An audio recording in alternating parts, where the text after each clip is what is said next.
all of you to the mid-morning japa session. I thank all of you for attending this session and giving your beautiful association. Please forgive me for interrupting your ecstatic chanting. Let us move to our next part of the session, which is Sri Caitanya Bhagavata. May I know who all have joined? हरे कृष्ण यशोमती माता जी, दंडवत प्रणाम। श्रील प्रभुपाद की जय, गुरु महाराज की जय। प्रीति दासी from Charlotte. Hare Krishna. Hare Krishna, Preeti Mata ji, Dandvat Pranam, all glories to Srila Prabhupada, all glories to Guru and Gauranga. Thank you very much for joining Mata ji. Hare Krishna. Hare Krishna. Hare Krishna, Yasomati Mata ji, please accept my humble obeisances. Guru Maharaj ki jai, Prabhupada ki jai. This is Shivani from Ashwin, Virginia. Hare Krishna. Hare Krishna, Shivani Mata ji, Dandvat Pranam, all glories to Srila Prabhupada, all glories to Sri Guru and Gauranga. Thank you very much for joining Mata ji. Hare Krishna.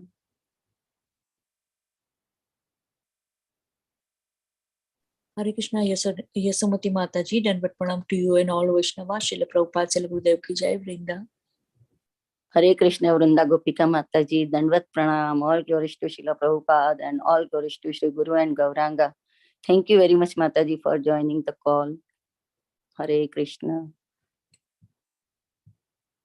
Hare Krishna, Mata.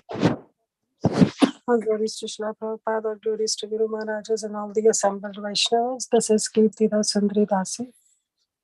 Hare Krishna, Kirtida Sundari Mataji, Dandvat Pranam, all glories to Srila Prabhupada, all glories to Sri Guru and Gauranga. Thank you very much, Mataji, for joining this class. Hare Krishna.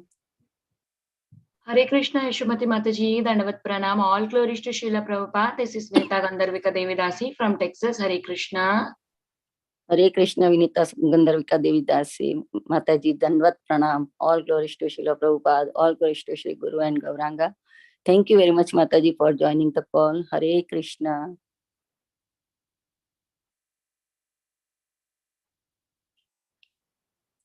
Is there anybody who would like to introduce themselves?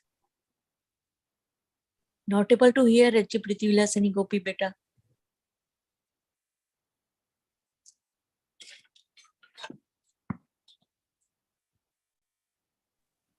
Hare Krishna, this is Caitanya Bhagavata from Dallas. Please accept my humble obeisances. Thank you for your wonderful chanting. It's such a blessing. Hare Krishna Mataji, Dandvat Pranam, all glories to Srila Prabhupada and all glories to Sri Guru and Gauranga. Thank you very much, Mataji, for joining this call. Hare Krishna. Hare Krishna, Mataji, can you hear me? Yes, now I can hear you. Hare Krishna, Mataji, please accept my humble obeisances. Jai Srila Prabhupada. This is Preethi Vilasini Devidasi from California. Hare Krishna. Hare Krishna, Preethi Vilasini Mataji, Dandvat Pranam, all glories to Srila Prabhupada, all glories to Sri Guru and Gauranga. Thank you very much, Mataji, for joining the call. Hare Krishna.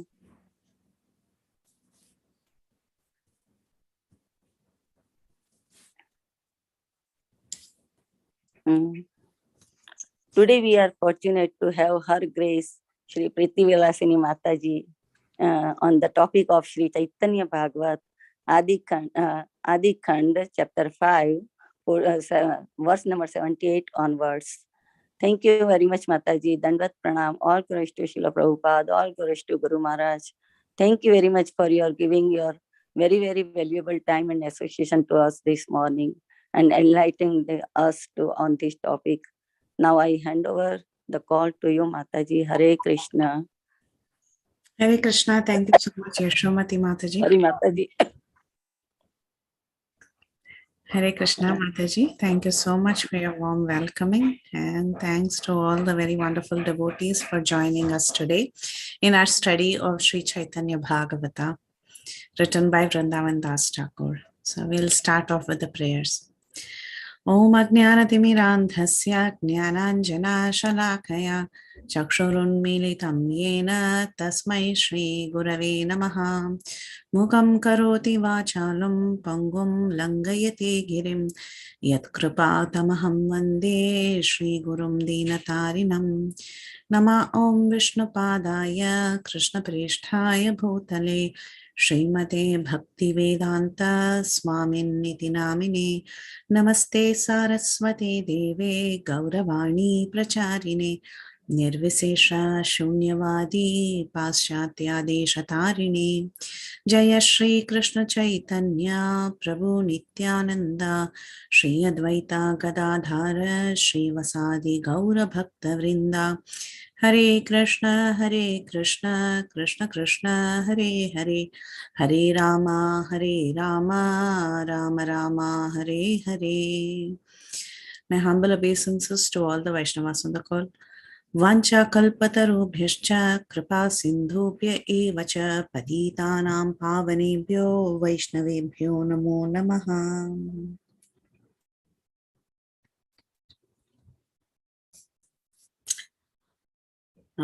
We are continuing our study of Sri Caitanya Bhagavata. This is Khanda Chapter 5. So this is the story of how Nimai steals the food from the Brahmana. So here we have the prayers to Lord Chaitanya and his associates, and then we'll get started.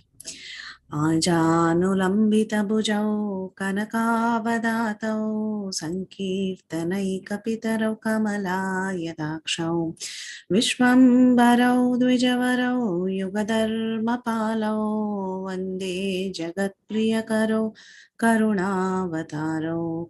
Jaiti jaiti deva krishna chaitanya chandro jaiti jaiti kirti tasya nitya pavitra jaiti jaiti bhritya tasya vishveshvamurte jaiti jaiti nrityan tasya sarva priyanam. So far in chapter 5, what have we seen? We have seen that there was a Brahmana, and this Brahmana was a worshipper of Gopal and Shalagram Shilas. And by chance, he came to the house of Jagannath Mishra. So this Brahmana had taken a strict vow that he would not eat anything before his Gopal deities had first eaten, his Shalagrama and Gopal had first eaten. So like this, he was staying in Jagannath Mishra's house, and he desired to cook some bhoga for his deities and then honor prasadam. So at that time, the Brahmana, he began to cook, and he started offering for the first time. So that was the first round. He cooked and he was offering bhoga to his deities. But when he sat down and he meditated and invited the Lord to come and take the offerings, at that time, our beautiful Gaur Gopal, who's the Paramatma in everyone's heart, heard his prayers and came running to take all the prasadam, to take all the bhoga that was offered. So he put his hand and he took a handful of rice and he began to eat everything. But when the Brahmana just opened his eyes, he was completely shocked to see that the entire offering was spoiled. Jagannath Mishra started running behind the child to beat him and chastise him. But the Brahmana stopped him and told him this is not the behavior of an Arya. So Jagannath Mishra had to restrain himself, and then he requested the Brahmana to go and cook again for the second time. So the Brahmana went inside and he made a very beautiful offering and he brought it out and he again tried to offer the bhoga to the deities. But at this time, again, Nimai, little Nimai, he came running and he again came and he tried to eat the offering. Of course, he was restrained this time for the second time. He was restrained by the ladies in the house. He was kept by the ladies inside, but still somehow he managed to come out and he again took the offerings, and the Brahmana saw that, and again he started exclaiming that alas, alas, the offering has been spoiled. So again Jagannath Mishra was very upset and he wanted to chastise the child, but the Brahmana told him not to do so, and Jagannath Mishra was feeling very, very bad because this Brahmana did not get anything to eat after all this endeavor. So at that time, the Brahmana had a realization and he told Jagannath Mishra that maybe it's not sanctioned for me to eat today. So you can just bring me some fruits and all that and I will be okay. But Jagannath Mishra was feeling extremely repentant, and he was hanging his head down, and he did not know what to say. So he was unable to lift his head. That's what Caitanya Bhagavata says. So we are going to continue from there and see what happened for the third time. Okay, so I'll share the screen.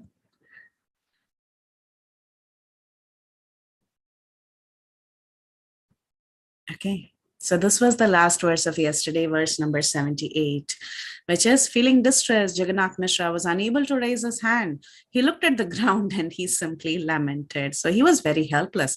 He tried to chastise his child. They tried to control the child. They tried to put him inside the rooms where the ladies were sitting, and still somehow Nimai actually ran away and he took the bhoga that was there in front of the Lord.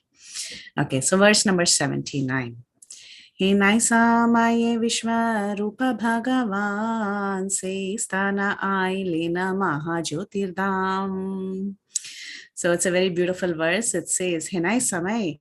At that time, who came? Vishwaroopa Bhagavan. Who's Vishwaroopa?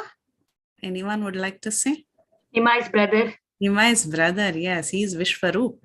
Esthane Ailena Mahajyoti Dham. So he was effulgent Mahajyoti, not ordinary Jyoti, he was Mahajyoti. So at that time, the most powerful and effulgent Vishwarupa came there. Sarva ange nirupama lavanyera sima chaturdasha bhuvanino nahi ke upama. There is no comparison to the matchless sweetness of Vishwarupa's bodily limbs. So here it is interesting. If you see the verse, it says Sarva ange nirupama. Sarva ange means every bodily part is matchless. Lavanyera sima, the limit of all lavanya. So when we talk about beauty, there are two words that is used in Sanskrit language or in the many of the Indian languages. One is Saundarya and the other one is Lavanya. Anyone knows the difference between the two? Any guesses? Okay, so I'll tell you. Saundarya means that if you look at every single limb and every single bodily part, it looks beautiful. That is Saundarya. Lavanya means overall beauty, the overall effulgence and presence, the overall beauty. Sometimes some persons may have an overall presence, they might look overall beautiful. But if you go and examine every limb, if you go and examine the eye, nose, mouth, it might not so individually be beautiful. But the Lord and his expansions, they have both Lavanya, that is complete beauty. As soon as you see them, you find them beautiful. And they also have Saundarya. Every limb, like for example, when Chaitanya Mahaprabhu is described in the Chaitanya Charitamrita, they gave very specific descriptions about his nose, how his nose looks like, how his eyes looks like. Everything is so perfect. So if everything is perfect and the overall beauty is also perfect, that person has Sarva Anga Nirupama, which is Saundarya and Lavanya. They have both. Lavanya is the overall presence and the effulgence of that person. So like that, there is no comparison to the matchless sweetness of Vishwarupa's body limbs. His overall presence as well as every anga of his body was looking perfect. Skande yajna sutra brahma teja murti manta murti bhede janmila apni nityananda. So Skande Yajna Sutra, how was he dressed? He was looking very beautiful. He had from his shoulders, Khanda, he had a Yajna Sutra. Yajna Sutra is the Brahmanical thread. And not only that, he had Brahma Tejas. So Brahma Tejas is the effulgence that a Brahmana based on a sadhana achieves. So we saw in the very first verse that we read today, not only did he have Brahma Teja, but we saw he was Mahajyotir. So he was so effulgent, and this effulgence was also from the Brahma Teja, sorry. So he had Brahmanical effulgence. So who is this Nityananda? He's the source of the Brahman effulgence, although in a different form. That is actually our Lord Nityananda. And this Vishwarupa is non-different from Nityananda. Sarva Shastrera Artha Sadaspura Jihvaya Krishna Bhakti Vakya Matra Karaya Sadhaya. The purport of all the scriptures is eternally manifest on the tongue of Vishwaroopa. Thus, he was always engaged in preaching devotional service to Lord Krishna. So what is the perfection of all Shastra? We have discussed this many times. The perfection of all Shastra is actually devotional service unto Lord Krishna. So, in the tongue of Vishwaroopa, Spuraye Jihvaya, Spurt, immediately what was coming out of Vishwaroopa's tongue, it was non-stop the glories of Krishna. So he knew the purport of all the scriptures as devotional service to Lord Krishna. He never misinterpreted even a single purport of the scriptures, and he inspired all living entities. So this is what Vishwaroopa was actually doing. He was an expert in Sarva Shastra, and he could understand that Krishna Bhakti is the ultimate. Krishna Bhakti Vyakya Matra Karaya Sadhaya. So that is what Vishwaroopa was doing.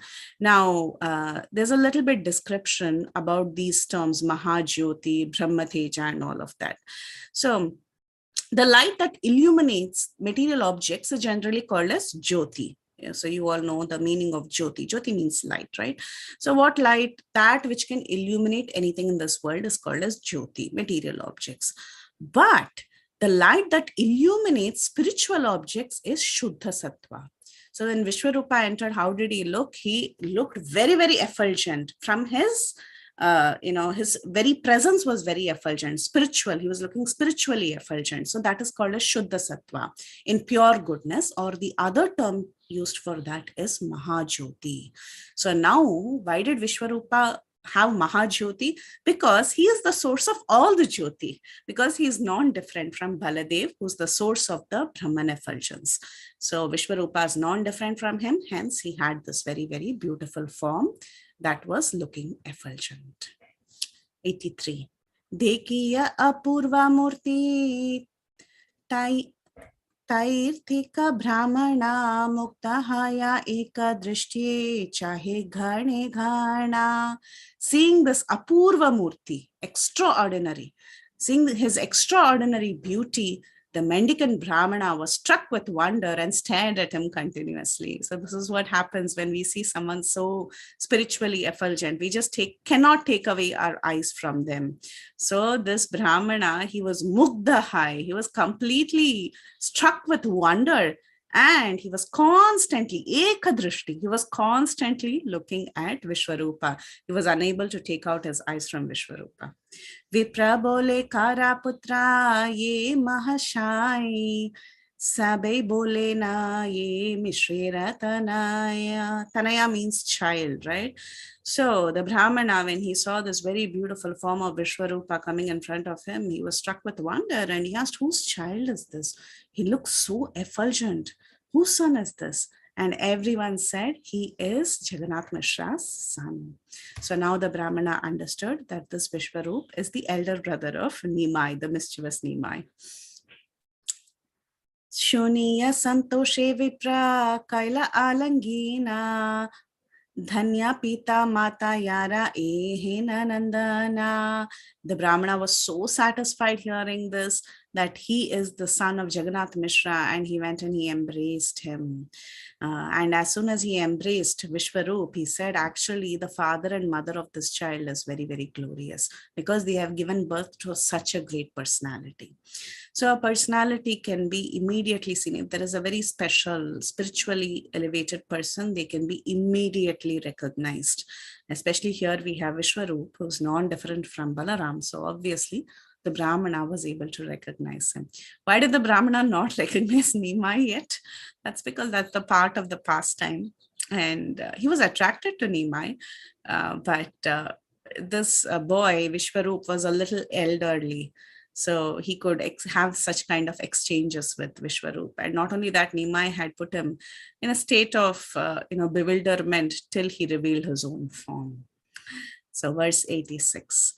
Viprera kariya vishwarupa namaskara vasiya kahena kata amritera dhara. So Vishwarupa, as soon as he was embraced by the Brahmana, he first offered obeisances to the Brahmana. So that is cultured behavior. A guest had come to his house and he immediately offered obeisances to the Brahmana. Then he sat down and he began to speak very, very sweet words that was like a stream of nectar. Amritera dhara. Dhara means a stream. Amritera is nectar. So when the Lord speaks, what else do you expect? It's going to be a stream of nectar. So we saw that in the background, actually, everyone in the house was disturbed. Jagannath Mishra was disturbed because the Brahmana was not eating, and the Brahmana himself was disturbed because his offering was getting spoiled. So now we needed a person who would come and help with the situation. And it was so nice that just by the presence of Vishwarup, the Brahmana felt so much calmness. And he felt very, very satisfied. He embraced this boy, and now it was this boy's turn to actually appease everybody. So now Vishwarup decided to convince the Brahmana to cook again and actually eat. So what did he say? Shubha dine tara maha bhagera udaya tumihena atiti yahar grihe haya. So he says, whoever receives a guest like you has attained great fortune on that auspicious day. Shubha Dina. So Vishwarupa is telling, today is Shubha Dina. It is a very auspicious day. Why? Because you have come. And because you have come as an Atiti. What is Atiti? Anyone knows? Guest. Guest, Okay. yes. What is the literal translation of Atiti? Someone who appears unannounced. Exactly, one who appears unannounced. A titi. Titi means a date. Okay. Atiti means one who doesn't give you a date ahead of time. Okay. I'm coming on 28th January 2022. No, he should come as a surprise. Then he's called as an Atiti. So in those days, nobody gave you, intimation that they would come. So they would be called a titi. Okay. Not Aditi. It is a titi. So Atiti. Atiti is a guest who comes unannounced. So Vishwarupa is telling, I'm very fortunate today because you have come and you have come as a guest unannounced, and it's my great fortune to serve you. It's our great fortune, our entire family's great fortune. So we have become Mahabhagya. So they're very fortunate. But then Vishwarup continues, Jagat Shodite se tomar prayatna na atmanande purna hai karaha brahmana. Now he begins to explain that though you have come, we are unable to serve you. So before he begins explaining that, he first glorifies the Brahmana. He tells, you have come as an Atiti. But what sort of Atiti are you? You're always self-satisfied. You don't require our help to you. You don't require us to feed you. Okay, you're self-satisfied, but still you travel from one place to other, not for your satisfaction, because you're already happy. So not to, please your senses, you're coming from one house to the other to accept some food and enjoy. No, you're not coming for that. You're coming in order to sanctify the world. So that is the glory of great personalities. They go from home to sanctify the Grihastha's home, not for their own sense enjoyment. Let's read the purport here, and then we'll see a few Bhagavatam verses that talk about this. So in text number 88, Bhakti Siddhanta Saraswati Thakur, he tells, Sri Vishwarupa Prabhu described the pure characteristics of a Parivrajaka to the mendicant Brahmana. The devotees of the Lord are always self-satisfied. They are filled with ecstasy by serving Krishna. Therefore, rather than traveling like mundane tourists, they visit attached householders in order to revive their Krishna consciousness. So it's very, very clear here that these Brahmanas, they are not going as a tourist. Sometimes we like to go to a place as a tourist and we stay in a Vaishnava's home. So that is our purpose. That is what we do. Okay, I want to visit Texas. So I go and I stay in Vinita Gandharvika Mataji's house. So then I'm a tourist. I'm not going there to sanctify. Obviously, I don't have the qualification. But great Brahmanas, great Brahmanas, what do? They go from house door to door to preach, to deliver the grihastha. So that is their purpose. So throughout the Srimad Bhagavatam, we see many such examples, many examples of these, of different personalities who go from door to door and how they are glorified. So we see in the very first canto, chapter 4, this is such a beautiful verse. This glorifies Shukadev Goswami. Okay, when Parikshit Maharaj actually invites Shukadev Goswami to speak the Srimad Bhagavatam, at that time he says, Sagodohanamatram hi griheshu grahamedhinam avekshate mahabhagas tirti kurvam stat ashramam. Translation: He, Shukadeva Goswami, was accustomed to stay at the door of a householder only long enough for a cow to be milked. And he did this just to sanctify the residence. This is actually a glorification by Suta Goswami, not by Parikshit Maharaj. Suta Goswami, Shaunakadi Rishi, they request Suta Goswami to describe the glories of Parikshit Maharaj and Shukadeva Goswami in the first canto of the Srimad Bhagavatam. And that is when this verse is spoken. So they say, we have heard a little bit about Shukadeva Goswami and Parikshit Maharaj, but we request you to elaborate on it. So that's how the Shaunakadi Rishis, they are Suta Goswami. So this is one of the verses that is spoken in that context. They are describing Shukadeva Goswami. How is Shukadeva Goswami? He's such an advanced person. He is Atmaram, right? The Atmaramascha Munayo, in that verse also we see the qualities of advanced person. Actually, that was directed towards Shukadeva Goswami. So he was Atmaram, but he would go from one house to the other. He would go to the door. He would not so much enter the house and take advantage of those people there.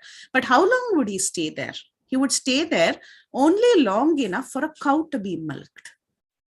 Okay, and why does he go there? Just to sanctify the residence. So that is the purpose of these great personalities visiting grihasthas. So they would take alms from a fortunate householder, but that was only to sanctify the residence by their auspicious presence. Therefore, Shukadev Goswami is an ideal preacher established in the transcendental position. From his activities, those who are in the renounced order of life and dedicated to the mission of preaching the message of Godhead should learn that they have no business with householders, save and except to enlighten them in transcendental knowledge. Such asking of alms from householders should be for the purpose of sanctifying his home. One should not go and ask alms for one's own sense gratification, rather for purifying or sanctifying the grihastha's home. One who is in the renounced order of life should not be allured by the glamour of the householder's worldly possessions and thus become subservient to worldly men. For one who is in the renounced order of life, this is much more dangerous than drinking poison and committing suicide. So Prabhupada, he writes in the purport that a person in the renounced order of life, he may go to a grihastha's home. But what is the internal purpose? The internal purpose of this person is to sanctify that home and give them Krishna consciousness. He doesn't go there for his own sense enjoyment. And Prabhupada says, if one is doing that for sense enjoyment, then it is worse than drinking poison. You know what is worse than this? Worse than this is judging a great Vaishnava who has gone to a grihastha's home thinking that he's gone there for sense gratification. That is a greater offense. So these great Vaishnavas, these great sannyasis, they are not there to enjoy the opulence, insignificant opulence given by a grihastha. They are not there. They are there for a higher purpose, and we should surely acknowledge that and not get into random judgments. Okay. One more verse from Srimad Bhagavata. Very, very sweet verse. Everyone knows this verse, right? Tirti Kurvanti Tirtani verse. This was again spoken by Yudhishthira Maharaj to Vidura. Bhavadvidha Bhagavatas Tirti Bhuta Swayam Vibho Tirti Kurvanti Tirtani Swantastena Gadabhrata. Translation: My Lord, devotees like your good self are verily holy places personified. So they carry the holy places in their heart. Because you carry the Supreme Personality of Godhead within your heart, you turn all places into pilgrimage. So even Vidura, we see that when he came back to the palace, He was not there for, again, to enjoy the comforts of the palace. He was rather there to deliver everybody. So that's what he was trying to do with Dhritarashtra as well. And later when he comes back, again, Yudhishthira Maharaj talks about the same point. He says that the Lord's omnipresence is perceived and manifested by his unalloyed devotees like Vidura. What is the analogy? Just like how electricity is manifested within an electric bulb. A pure devotee like Vidura always feels the presence of the Lord everywhere. He sees everything in the potency of the Lord and the Lord in everything. The holy places all over the earth are meant for purifying the polluted consciousness of human being by an atmosphere surcharged by the presence of Lord's unalloyed devotees. And there is one more verse in a similar context that says that after constant use of the water of the Ganges, one may get purified, but one gets purified within a few moments of an association of a devotee. So Swardhuni, which is Ganges, Anusevaya, you keep doing constant service, or you use the Ganges constantly to purify yourself. But if you take the association of a great devotee, within a few moments you can actually get purified. So that is the business of great personalities coming and giving their association to us. This is another beautiful verse, and this is directly from the 4th canto of the Srimad Bhagavatam, when Prithu Maharaj, he receives the 4 Kumaras. So when Prithu Maharaj receives the 4 Kumaras, imagine Prithu Maharaj was such a great king. He was the king of the entire earth.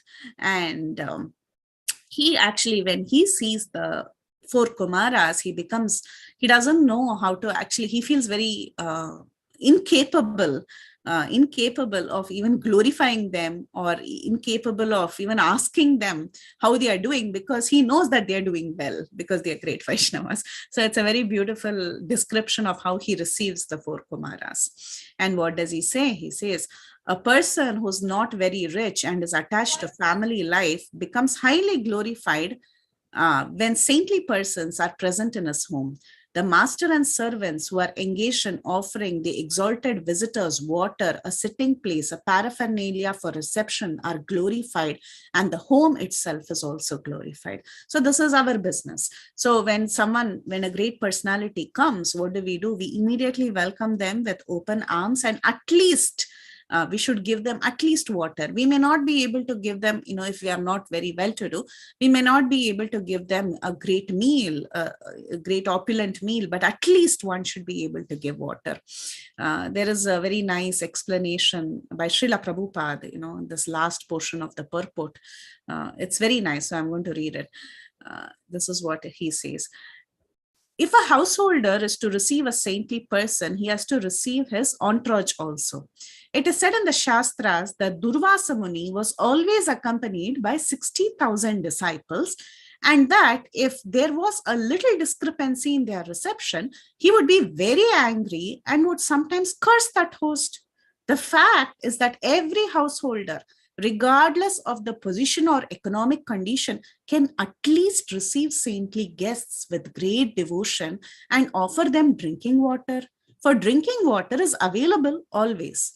In India, the custom is that if an ordinary person is offered a glass of water, if he suddenly the custom is that even an ordinary person is offered a glass of water if he suddenly visits, and one cannot offer him foodstuffs if one cannot offer him foodstuffs. If there is no water, then one can offer him a sitting place. And if it is on straw mats, if one has no straw mat, he can immediately cleanse the ground and ask the guest to sit there. Supposing that a householder cannot even do that, then with folded hands, he can simply receive the guest saying welcome. And if he cannot do that also, then he should feel very sorry for his poor condition and shed tears and simply offer obeisances with his whole family, wife, children. In this way, he can satisfy any guest, even if the guest is simply a saintly person or a king. So these are the different things one can do depending on the economic condition or the position they are in. At least if you cannot give an opulent meal, at least give water. If you cannot give water, at least offer a sitting place with straw mat. If you don't even have a straw mat at home, immediately cleanse the ground and ask the guest to sit there. And if you cannot do even that, if you don't even you cannot do even that, then fold your hands and simply receive the guest, saying welcome. And if you cannot even do that, you should feel very, very sorry for your poor condition and shed tears and simply offer obeisances with the whole family, wife, children. So this is how you receive a saintly person or a king. This is very beautiful. And the next verse says the opposite about if people, on the contrary, even though full of opulence and material prosperity, any householder's house where the devotees of the Lord are never allowed to come in and where there is no water for washing their feet, it is considered to be a trees with all venom and serpents live. So these are some things about reception of guests. And I think this verse was covered earlier by Sachipran Prabhu last week when he started this chapter. This is when Vasudev, he meets Gargamuni. He tells Gargamuni, before he requests Gargamuni to name his child, he tells, "My dear Lord, O great devotee, persons like you move from one place to another, not for their own interests, but for the sake of poor-hearted grihasthas, householders. Otherwise, they have no interest in going from one place to another." So like this, Srimad Bhagavatam, it goes on describing about the importance of receiving guests. So one should have that in mind and receive guests very nicely. Okay. So after Vishwaroop said this, he said, "Jagat Shodite, you have come here for purifying the entire world. You're not coming here for your own satisfaction because you're Atmananda Purna. You're completely satisfied in yourself.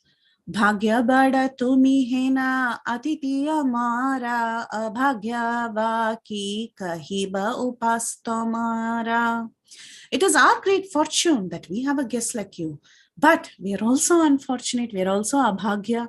Why? Because you are fasting, you're doing upasa, you're doing upavasa.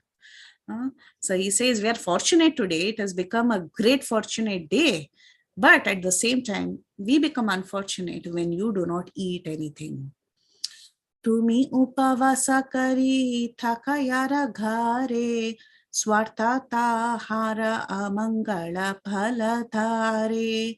And when you fast, when Atiti comes to one's house and he's fasting, he's not getting anything to eat, then it only bears inauspicious fruits for the householder, right? We are capable, but we are not taking care of you and you're fasting. So it is so inauspicious towards us. It's an inauspicious sign. Harisha painu bada tomara darshane Vishada painu bada e sabasravane. I'm greatly satisfied by seeing you, but at the same time, I'm very sad to hear what had happened. What happened? His brother took away the offerings. By seeing you, I'm jubilant, but because you're fasting, I'm unhappy. Therefore, I'm very happy and I'm very sad. So simultaneous happiness and sadness. Vipra bole kichu dukana bhavi hamane phala mula kichu ami kari bhabojane. So the Brahman says, don't worry, it's okay, Vishwaroop, don't feel so sad. I will eat phala and mula. Mula's roots. Phala is fruits. So I will eat fruits and roots. Don't worry. I'll cut that up, offer it to my Gopal and accept it. Don't worry, he says. Then 93. Vanavasi ami anna kotaya vapai praya ami vane phala mula matra khai. He says, I live in the forest, I'm Vanavasi. It's not that I live in the towns and cities all the time. I'm always on the move. I always live in forests. So it's not that I get rice every day, right? So I live on fruits and roots that is available readily in the forest. I'm accustomed to it. I'm accustomed to eating fruits and roots. So you don't worry. It's okay. You're fine. You're not offending an Atiti. Everything is okay. I will just offer fruits and roots and I will eat that. Srimad Bhagavatam 11.25.25 talks about people who live in the forests. Who are they? They are considered to be in Sattvikas. And those who live in grama or cities or towns are called as Rajasikas. So generally, we people, we are accustomed to eating rice, chapati, dal, everything, pasta, pizza, everything. So we are all, we are Rajasikas. And the people who live in the forest, they just live for the sake of keeping their body and soul together. So they take voluntary austerities, and they are called as Sattvikas. So that's a nice statement from Srimad Bhagavatam 11.25.25. I'll open up that verse for your reference. Here we go. Yeah. This is the direct verse. Residence in the forest is in a mode of goodness. Residence in a town is in the mode of passion. Residence in a gambling house displays the quality of ignorance, and residence in a place where I reside is transcendental. Such a beautiful verse. And this is by Krishna. So he's telling that a person who resides near a temple, basically, where the deity is present, is transcendental. So all the dhams are transcendental. Even a place where there is a temple, there is a deity, or even our own homes where we have deities is considered transcendental. So one may argue that even there are some creatures in the forest like wild boars and insects and trees. So are they all in the mode of goodness? Not necessarily. The point here is that when a human being lives in a forest, he's like not really like a, when a human being taking up austerities, a cultured human being taking up austerities, goes on vanaprastha or sannyas, and he's living in the forest, he's automatically put to the mode of goodness, because he's in a solitary life. He's free from all the hustle bustle of this materialistic society, and he's not passionate, he's not ambitious. He doesn't have to take care of the family and other duties. So such a person is automatically by force put into Sattva Guna. So that was the verse that was discussed here. So this Brahmana, he's telling Vishwaroop that I'm accustomed to it, and this is nothing new to me. I can just take fruits and roots and I'll be unsatisfied with it. Because I'm here traveling around in this town, I'm eating rice, but it's not a necessity for me. Then Kadachit kona divase va khai anna siha yadi nirvirodhe haya upasanna. I seldom eat rice, only when it is easily available. Nirvirodhe, only when it is obtained without any obstacle. So only at that time I'm going to eat rice. So only when it's easily available, I eat rice. So it doesn't matter. I can just take fruits. 95. Ye santosha pailina tomar darshane taha te koti koti kari lumbojane. So he says that actually, you know what, I've become very, very satisfied just by seeing you. Just by seeing you, it feels like I've eaten millions of meals. I feel so satisfied. So when sometimes, I think many of you must have experienced this. When you see a great personality, when you take association of a great person, or when you go to the temple, or when you take very good darshan, you feel so satisfied. Right? Even if you're not eating, it's fine. You can sit when you're sometimes when you're hearing Harikatha in the temple, in the association of devotees, when you are on a yatra, you feel so satisfied internally. So when you're satisfied internally, external bodily demands are somewhat suppressed. Not that we are so transcendental that we can give up eating and drinking, but somehow, at least temporarily, for some time, these external bodily demands feel suppressed. You don't feel the pain, or you don't feel the hunger. Even when you're in the service of the Lord in the temple, where you might be standing for hours together, you might be cooking for like several hours, but you will not feel hungry even for a minute, or you might not feel the stress. But once you come home, immediately your leg starts paining, your hand is paining, you feel sleepy, all these take over. So in that atmosphere that is surcharged, sometimes we just forget everything, because our internals, our soul is actually satisfied. So like that, this Brahmana is telling that actually, you know what, I feel so full. I feel like I've eaten millions of meals just by getting a darshan. So that's what he tells Vishwaroop. Phalamula naivedya ye kichu thake ghare taha ana giya aji kariba ahare. So now he tells Vishwarup, you please go and bring any fruits, roots or prasad that you already have, and I will eat that today. So it appears that the Brahmana is trying to mainly appease Vishwarup because Vishwarup was feeling so bad at this point. Uttarana kare kichu mishra jagannata dhukha bhave mishra shire diyadui hata. Jagannath Mishra, however, did not speak anything. He just held his head in his hands in distress. So Jagannath Mishra felt so bad. He was still not relieved.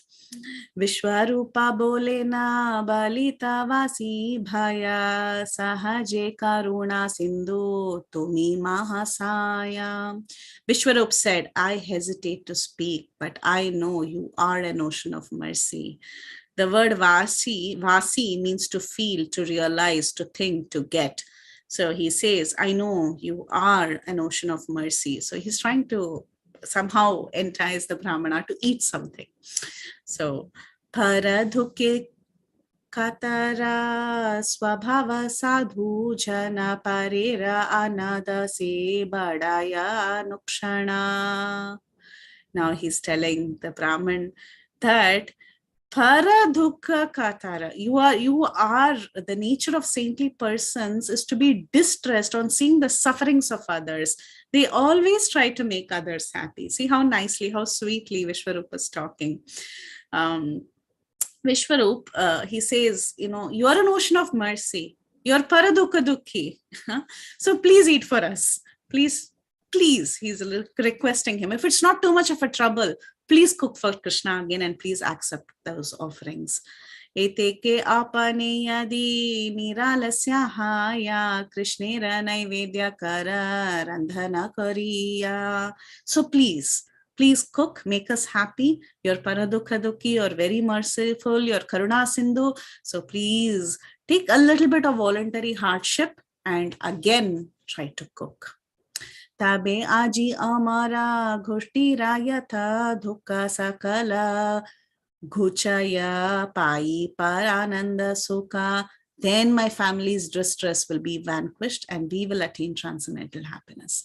It's a beautiful relationship. So we feel happy when others are fed nicely. And that is what Vishwarupa is trying to indicate here. And that is the mood of any host, right? So that is what we want to do. We want to see that the person who has come has eaten nicely. So he's requesting the Brahmin again and again. Te prabole randana kari lundu ibara tata piha Krishna na dilena kari bhara. The Brahmana said, I've already cooked twice, yet Krishna still did not allow me to eat. Okay, the Brahmana is arguing. Pain bhujilana aji nahi kali khana Krishna icha nahi kena karahayatana. Aji nahi kali khana. I have therefore understood that he has not allotted any rice for me today. If Krishna's sanction is not there, Krishna icha nahi, if he's not given his sanction, why should we endeavor? Koti bhakshya dravya yadi take nija ghare Krishna agnya haila se kai bare pare ye dine krishnera yare likhana nahaya koti yatna karuka tatapi siddhanaya. One may have unlimited foodstuffs at home, but he can eat only with Krishna's sanction. If Krishna does not allot anything on some day, then even by endless endeavor, one will never achieve a thing. This is very true. We might have a lot of stocked grains, we might have a lot of foodstuffs, groceries at home, but if Krishna has not sanctioned that we eat at home today, we may not be able to eat. Right? Many of you might have faced this. Sometimes it might not happen very often, but from time to time it does happen. You might be held up with something else, you may not be able to eat that meal today, right? So it is said that every meal is actually written by Krishna. You are going to get this meal, and that is whatever he sanctions, only we obtain. Prabhupada also gives this example of an elephant. He says, see, Krishna knows to take care of every living entity. So the elephant, he needs, tons and tons of food, but Krishna is providing that food. If Krishna decides, he will provide. If Krishna decides that he's not going to provide, he will not provide. That's all. It is as simple as that. Not only that, if you read the purport or the commentary here, there is a very, very important point that Bhaktisiddhanta Saraswati Thakur brings out. Not only is food sanctioned by Krishna, and by Krishna's mercy you get food, there is another thing that is possible only by Krishna's mercy: service to Krishna. So we may desire to serve Krishna, but if Krishna has not sanctioned that service, we may not be able to do it.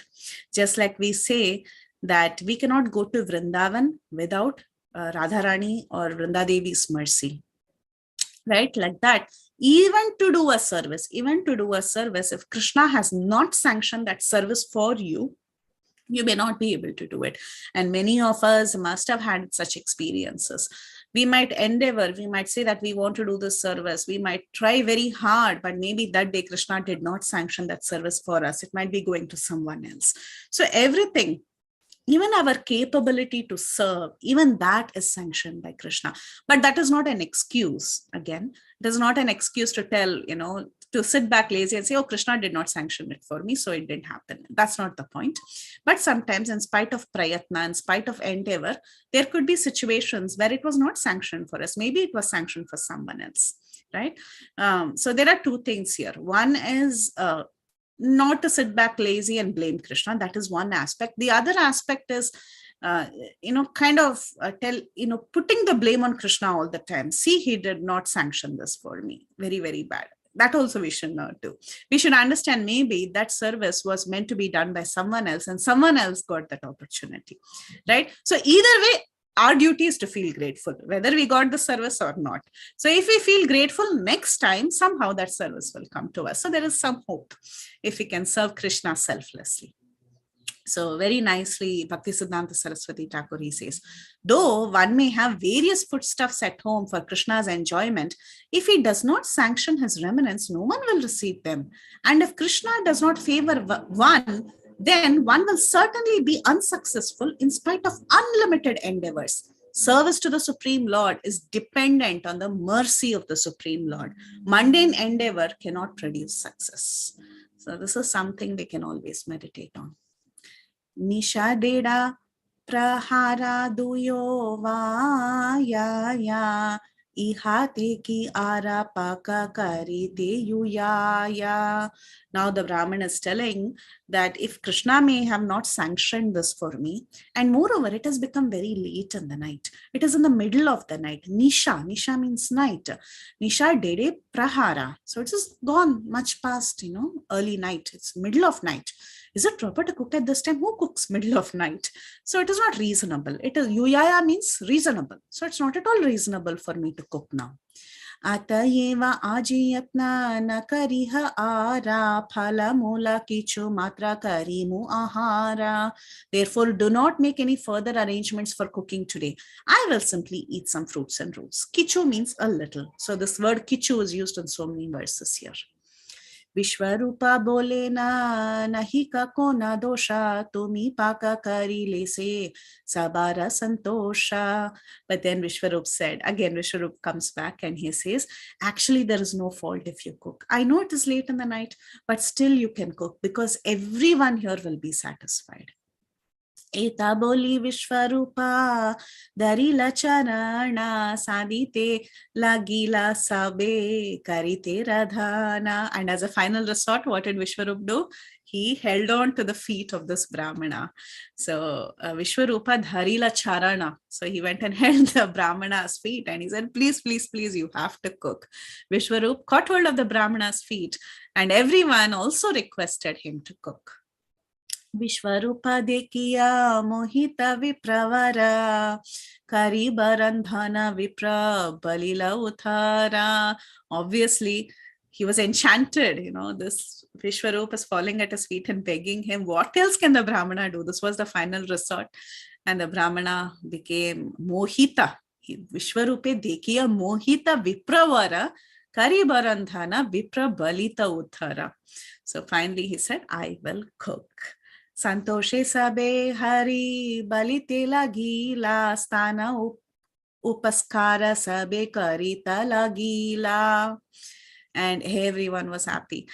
So when everyone was happy and they saw that finally the Brahmin agreed, everyone said, Hari, Hari, Hari, Hari. So even happiness, they chant Hari, Hari. Just like in Vrindavan, when you go, everyone chants Radhe, Radhe for everything. If you have to move, Radhe, Radhe. If you have to walk, it's Radhe, Radhe, like that.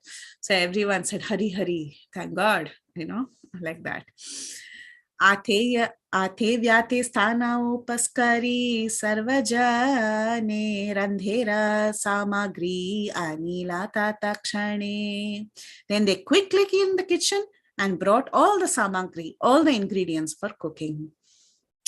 Chalilena vipravara karite randhana sishu avariya rahilena ya sarvajana. Now comes the problem, right? So everyone was worried about Nimai. So this is the third effort. The third effort has to be successful. And who is the problem creator here? It is our little Nimai. So everyone's eyes was on Nimai. As soon as the kitchen was clean, the Brahmana was sent in. Everyone looked at Nimai and they said, okay, this time Nimai has to be under our control. So everyone escorted Nimai where? To another room. And they locked him inside that room and people sat around Nimai. So the ladies went inside, they took Nimai inside and they sat. And what did Jagannath Mishra do? Jagannath Mishra was the most affected in this entire pastime. He was feeling so miserable that he even stopped speaking. And Vishwaroopa was speaking and he just gave up. He was just putting his hand on his face and his head down and he was so upset. So Jagannath Mishra, he said, okay, I will be the doorkeeper. So he went and he sat in front of the door where the child was detained. Very, very strict people. So they had detained the child inside the room. Okay. Sabe bole na bhanda bahira duraya bahira haite yena nahi pare ara. Everyone said, lock the door from outside. So he cannot go out. So Jagannath Mishra bolted the door and he sat down there. So that way, the boy from inside, he cannot open it and run out, right? So from outside, now the door was locked. Mishra bole bhala bhala ye yukti haya bhandiya duyara sabe bahira achaya. Jagannath Mishra said, that's a good idea. Thus, Jagannath Mishra and others sat outside after latching the door from outside. Now, there is no way to escape. But do you think Nimai would have escaped? What do you feel? Of course he would would. escape. Of course. Who else? He did it in his sannyas ashram also. The same thing. Correct. In the sannyas ashram also, he did the same thing. Very nice. Yeah. Thank you, Mataji, for that. So who else escaped like this from locked doors when he was a baby? Krishna. Krishna, yes. Very nice. So now let's see what happened. Ghare thaki stri gana bole na chinta nai nidra gela ara kicho na jane Nimai. And all the ladies from inside, they were exclaiming, don't worry. People outside, you have latched the door. You're sitting outside. Don't worry. Nimai is sleeping inside. He cannot do anything now. Okay, so Nimai went to sleep, apparently went to sleep. Ei mate sishu rakhilena sarvajana viprera haila katak kshanete randhana. They guarded the child in this way, and the Brahmana in the kitchen, focus in the kitchen, finished cooking. Okay, cooking over. Now it's time for all the drama, because now he has to make the offering, and that is when usually the offering gets spoiled, not when the cooking was going on, right?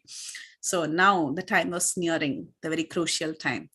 Ama upaskari se sukriti brahmana dhyane vasi krishnera karila nivedana.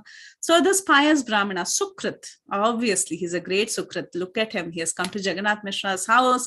He has seen Nimai. He has seen Vishwaroopa. So the pious Brahmana prepared a plate for offering and then sat in meditation, and he offered Krishnera Karila Nivedana. So he offered the food to Krishna. Jani lena antaryami Sri Sachi Nandana Chitte Ache Viprera Divena Darshana. So who's Antaryami? Sachinandan. The super soul Sachinandan knew everything. He didn't have to go and watch him cook in the kitchen to see at what time he's going to go and offer. No. Being the super soul, he knows every activity of every living being. So he knows now the Brahmana has sat down for meditation and he knows that it is time for him to get out. So at this point, he had already decided to give darshan to the Brahmana. Chitta, chitte, he had desired. Viprera dibena darshan. So he had decided to give darshan to the Brahmana. What did he do? Nidra Devi Sabare Ishvara Ichaya Mohilena Sabai Achet Cheshta Nidraya.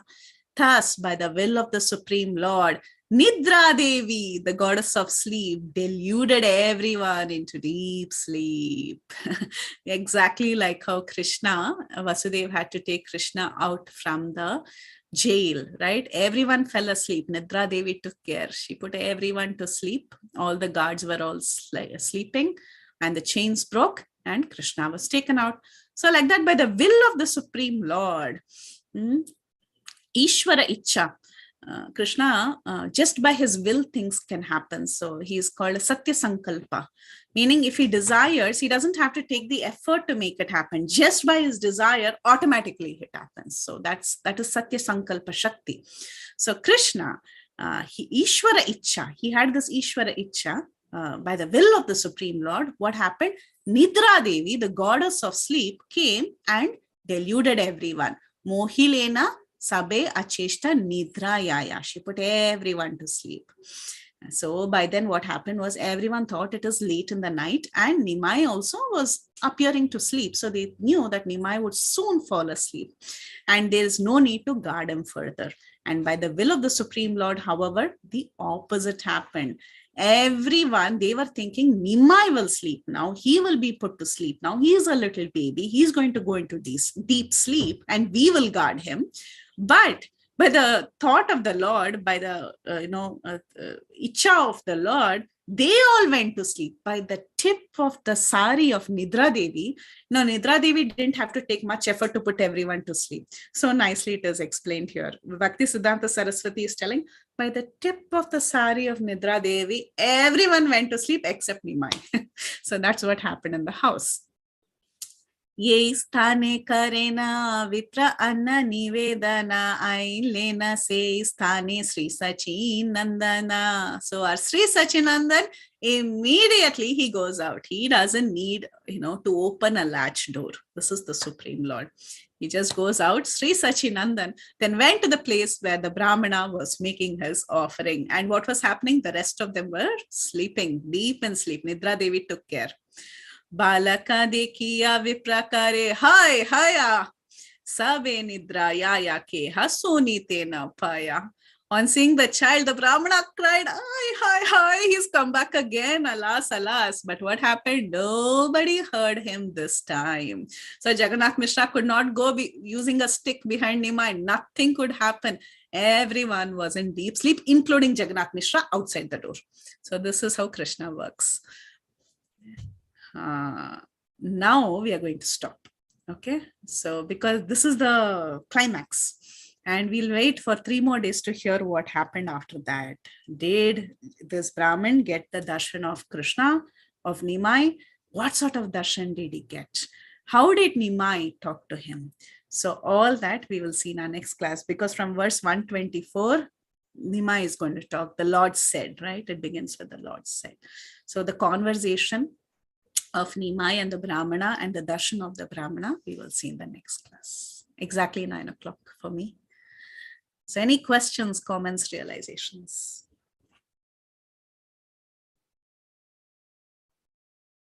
Everyone has been put to sleep by Nidra Devi. Hare Krishna, Mataji.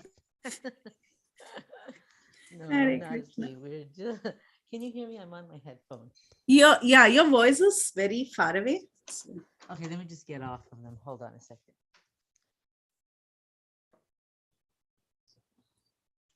There. Can you hear me better now? You can't hear me? Let's see. It's low, but still I can hear you. Okay, okay. I was just thinking, when you were speaking about how the Brahmana was thinking that I'm not destined to eat today. And I'm just remembering a comment that my mother always makes. She goes, what does she say? It has been written after we finished a meal. She says, Mataji, actually, I can't hear you. Sorry. I'm trying, but I'm not able to hear. Can we do something else so that you can speak in your usual voice? How's this? Better now? Mataji, we could hear a little bit. She's saying that after we eat, her mother-in-law will say that on every rice it is written the name. That's what you're going to tell, Mataji? She was going to say, can you hear me better now or no? Still can't hear me. I don't know why, but okay.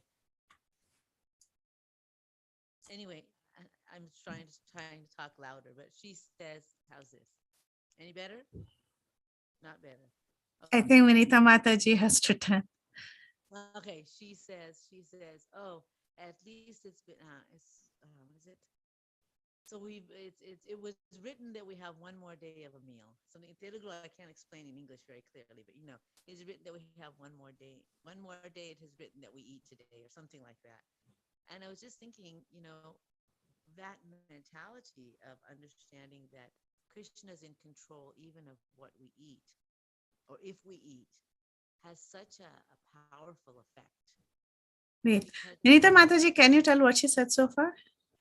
Yeah, Mataji, she's saying the same thing. Every meal is written to us. That's what her mother-in-law used to say. And then how Krishna is controlling that, what we should eat also.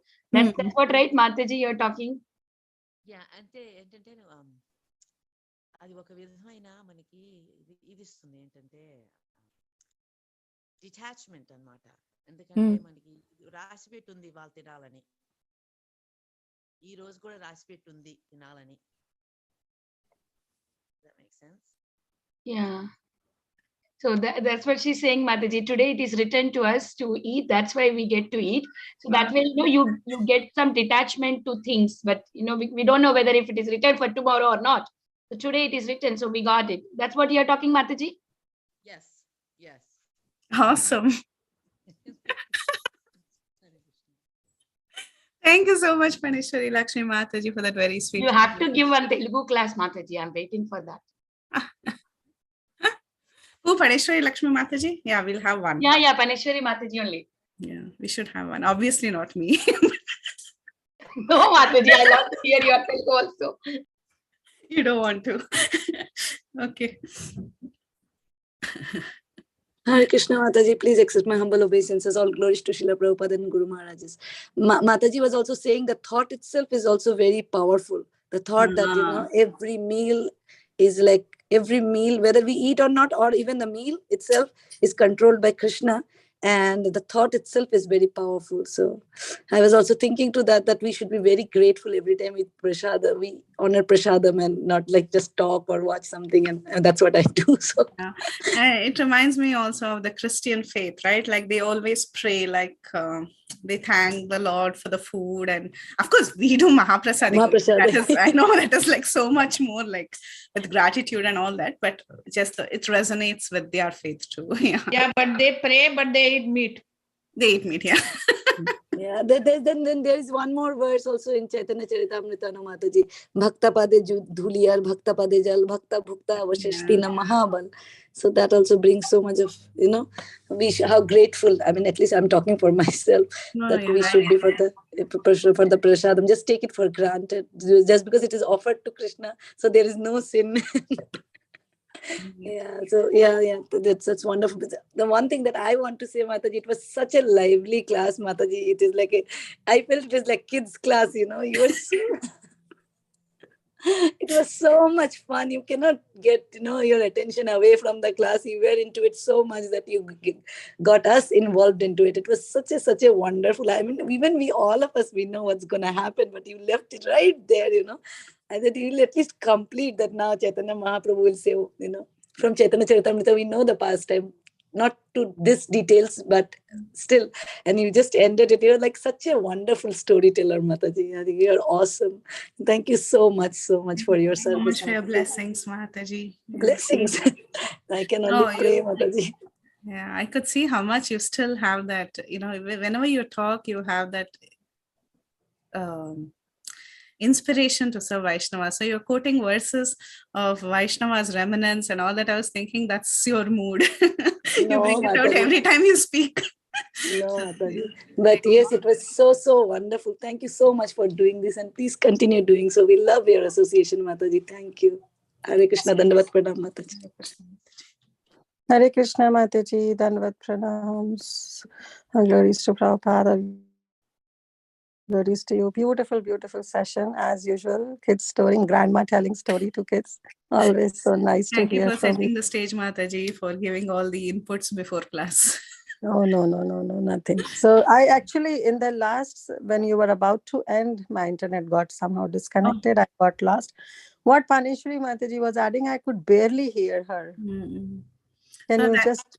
Yeah, so Vinita was telling that from what Panishwari Mataji said, is that that point that, it says that every grain, the Brahmana says that every day, whatever we eat is sanctioned by the Lord. If the Lord desires only, we get. We might have a stock of grains or whatever in the house. We might have even cooked. But if it's not written on our head that we are going to eat it, that it is for us, it'll never happen. So like that, traditionally also, like she was mentioning her parents and in-laws, and they always say that every grain is written on your head, like if you're going to eat it or not. It is meant like whether you can take it or not. So that's what, and you should feel grateful. If you don't feel grateful for what you are getting, then there's no appreciation for Krishna's mercy like that. So every time we feel grateful, we offer prayers, and we take it with a lot of grateful feeling that Krishna has bestowed his mercy today, that I'm able to eat so much. Like that. Very nice. Even in Hindi, there is a saying, dane dane pe likha hai khane wale ka naam.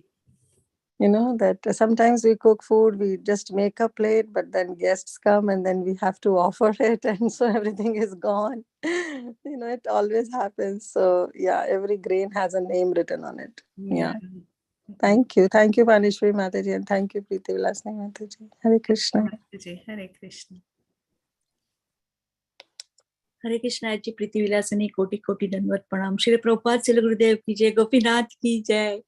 Mataji, you explained hi, Prasadam so nicely, remembering Sridham Vrindandam. Just Radhanath Maharaj is explaining that story, and everybody is like that hearing Mataji so sincerely. Evening class, morning class, afternoon class, I don't know what time you are taking rest, Mataji. You all are working hard. And Mataji, now after attending Bhakti evening class of Nectar of Instruction and Srila Prabhupada's Sloka and H.G. Sukheswari Mataji's class, now little bit confident that I can complete my Bhakti Sastri Mataji. That much potency in all your class, H.G. Vilasini Mataji, H.G. Preethi Vilasini, H.G. Lalitangi Mataji, H.G. Sukheswari Mataji, Bhakti Sangha, all teachers, koti dandavat pranam. Srila Prabhupada, Srila Gurudev ki jai, Gopinath ki jai. So nicely explained about the story. Past time we hear so many times, Mataji, but still we love to hear again and again and again. And what should our mood when we the afternoon class is always we are cooking prasad. So all whatever you teach us, all the potency enter in prasadam, and because of COVID, everybody is working home, so they all hearing Krishna Katha, Krishna unconsciously or consciously they are hearing Mataji. Srila Prabhupada, Srila Gurudev ki jai, Gopinath ki jai. Thank you, Mataji. Hare Krishna. So it reminds me of when I was in the CST and EST time. It would be cooking time. Yeah. And it was so nice to hear, and especially the class. It's like every day you put the class and then you cook. It was so nice. Yeah. Yeah, I think. What time the California, Mataji? What time at present?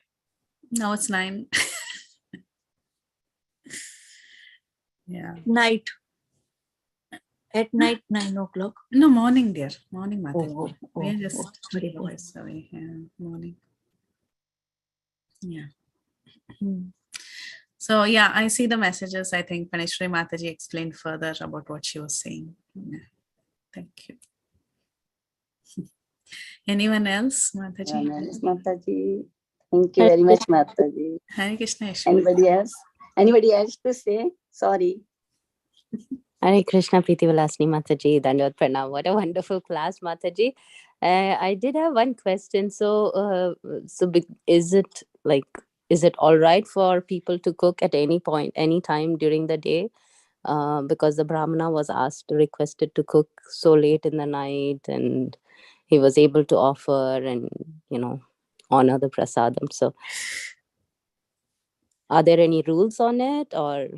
Generally, we see, so the deities at home, they are like persons, right? So they are like a part of our family. We generally do not like to wake up the deity in the middle of the night and disturb like that, and then cook late in the night. So everyone has a schedule at home. Of course, in the house it may not be a very strict schedule, but to an extent we like to have a schedule. In the temple it's stricter. So very late in the night, when the deities have to rest, at that time if you're cooking and waking up the deities and offering, then it's not a very great idea. But it's Vishwaroopa was actually literally begging him, and it's okay in sometimes, because it's the principle that matters. Ultimately, if you feel your deities are going to go hungry to bed, you could rather, request them, please eat a little bit and go to bed, at least some fruits. So the idea here is that generally we don't go late in the night and cook and disturb deities, and even disturb your own digestive system. It's not a great idea. But exceptions are always possible. Like I remember even in my own home, once I don't know why, how, etc. But it so happened that I didn't make the night offering for my deities, but I did wake them up quite late, and I made an offering just to make sure that they don't go to bed hungry. Happened in the temple as well by my mistake, or I don't know whose mistake, whatever. But in one of the temples that I was there once, the lunch offering was not made. It was a big offense, actually, very, very big offense. And we didn't know that the cook that day had not turned up. We got to know very late that the cook did not turn up in the temple. We were given the report kind of late, and I was shocked because I was in charge of that. Unfortunately, I was in charge of arranging the cooks for every day. And that particular day, I didn't know that the cook didn't go. She didn't communicate, and she was thinking something different, and she didn't end up going to the kitchen that day. And we got a report at around 1 o'clock post Krishna's eating time in the afternoon that the cook didn't turn up today. Thoroughly shocked. I didn't understand what to do, and it was time for the deities to rest. But I did request Sukeshwari Mataji, she in ISV temple, and she went post eating time, because again the higher principle, we consulted with our head cook and head pujari Ramanand Sakka Prabhu what to do. The girl didn't turn up, and the cook Krishna didn't eat today. So there was difference of opinion. Some Vaishnavas said it's okay, put him to rest. Some Vaishnavas felt no, it's better to feed him anyways. So the deities. So Sukeshwari Mataji, she immediately ran, she took a shower, she went.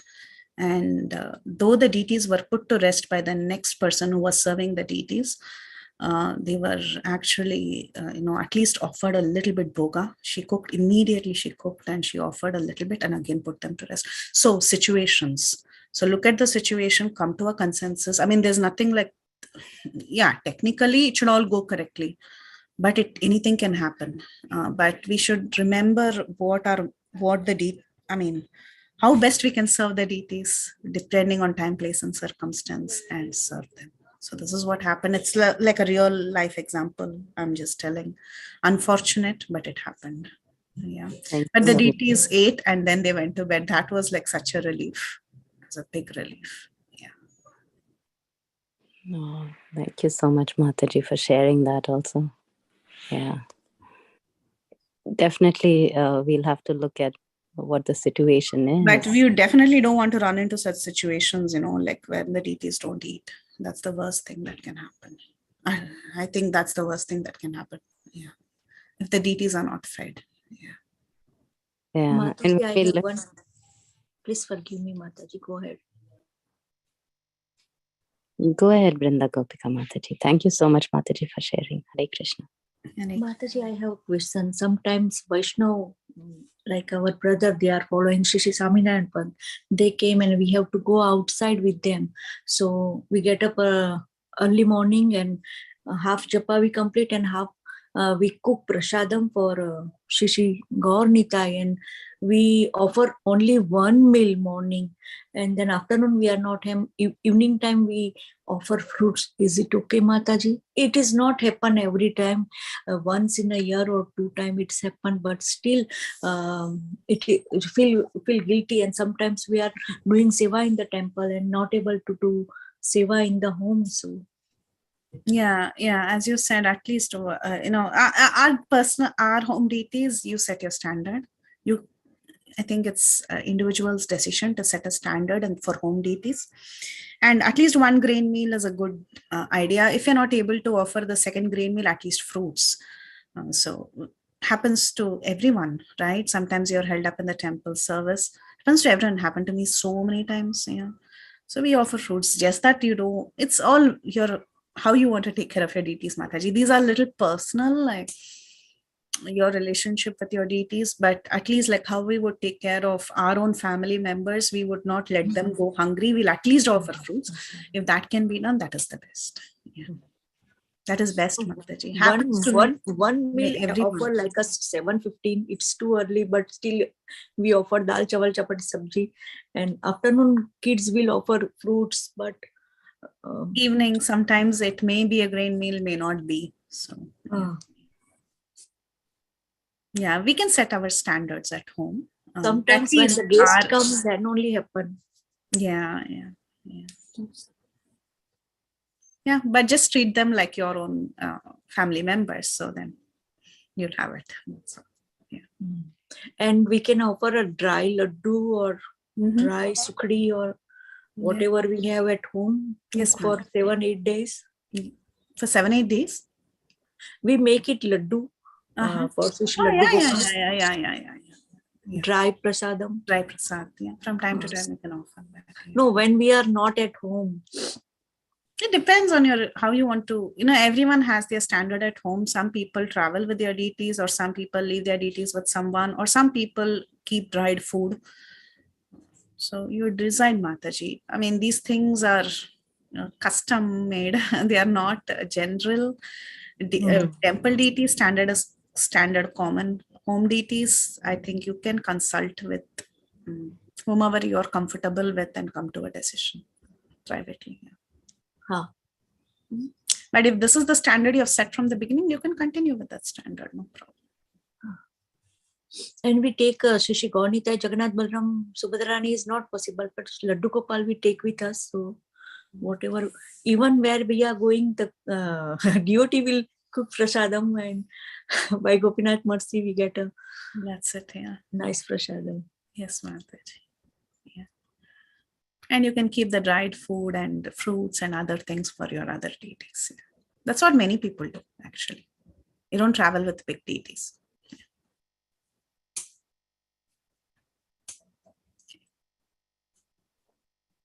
Anyone else? Hare Krishna, Mataji. Dandavat Pranam. Very, very beautiful class, Mataji. Thank you so much for such a beautiful class. Very nice storytelling, as everybody said.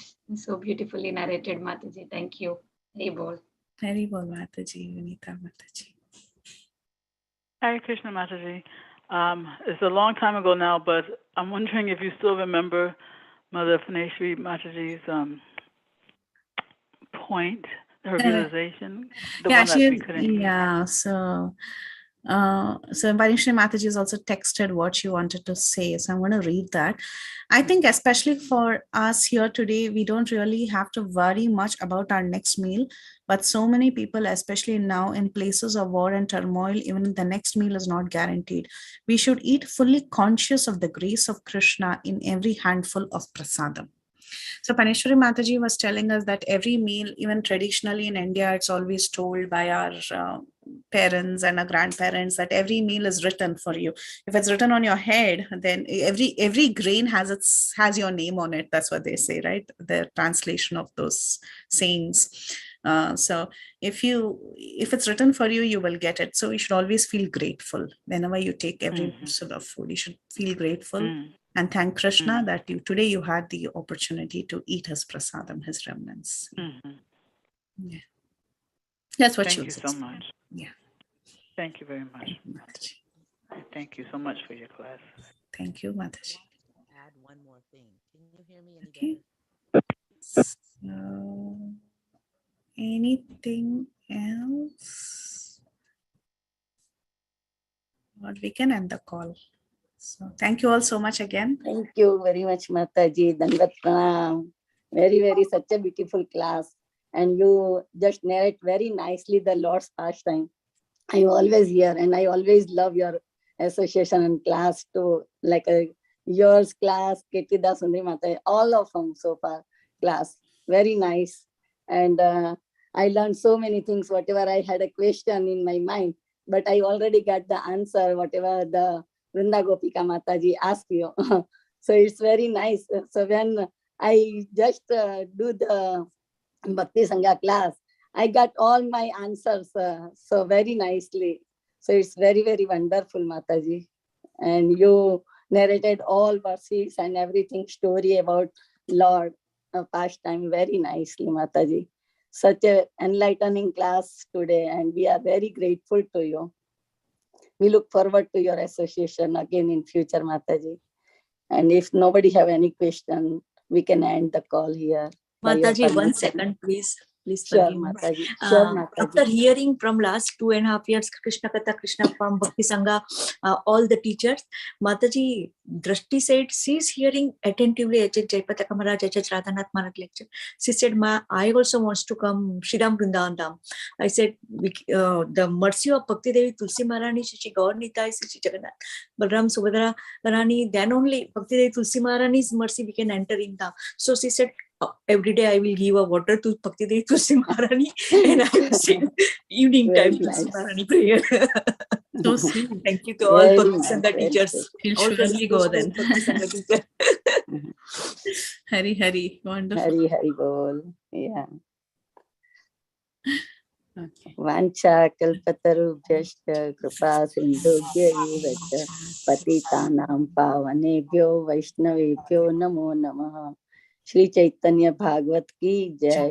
Srila Prabhupada ki jai. Her Grace Preethi Vilasini Mataji ki jai. So all the devotees on the call, Jai Shri Prabhupada, Jai Shri Bhakti Siddhanta Saraswati. Jai Shri Prabhupada. Thank you, Mataji. Hare Krishna Mataji, thank you so much. Thank you so much, Mataji. Hare Krishna. Thank you everyone for joining today's class. We'll meet tomorrow. Krishna Prabhupada.